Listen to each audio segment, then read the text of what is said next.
the SETI program.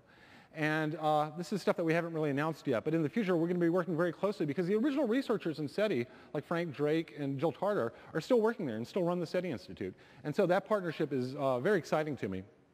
But now, we're also hearing a lot of stories, people using the Creature Creator and learning a lot. Now it's kind of dangerous to kind of listen to these stories and abstract out too much. We're always going to be measured against The Sims. This is like the bigger brother. People always ask me, do you think it'll be as accessible as The Sims? Will the mass market play spore the way they adopted The Sims? And, we're just hearing stories now. And as I said, it's kind of dangerous to abstract from these stories. This is kind of a well-known quote, the plural of anecdote is not data. But yet, I'm hearing a lot of the same stories that I heard when we first shipped The Sims. Basically, somebody brings the Creature Creator home, it's a gamer, they start playing with it, then their wife, girlfriend, kid sees it, and this is the first time they've ever wanted to touch the computer, and they go in and within a couple minutes they're hooked. And so I think that bodes well for the accessibility of Spore, the creativity angle basically being the front door into people for the science and the deeper kind of subjects that Spore's tackling. So that's all I'm going to say, and I'm going to show you a quick trailer of how Spore looks right now. Thank you very much.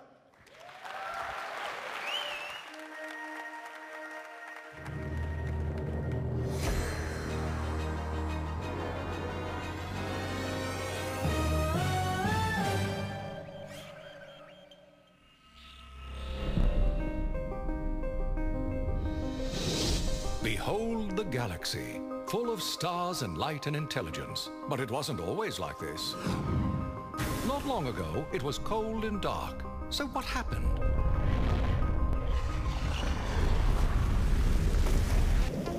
Someone made a decision. Someone looked at a microbe and thought he could use a longer flagella and a pair of pinchers too. Yeah. Next thing you know, he's king of the ocean.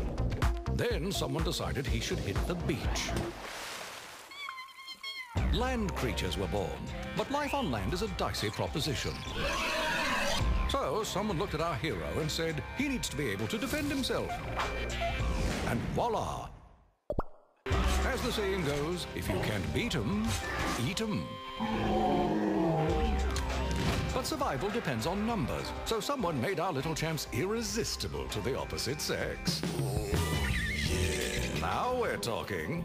Or mating, as the case may be. Of course, there's strength in numbers, but there's strength in sharp weaponry, too.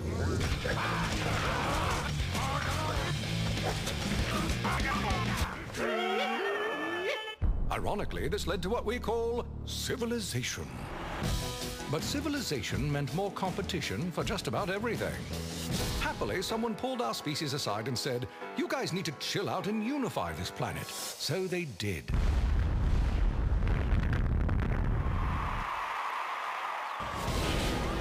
They built starships, and they set out to conquer the galaxy.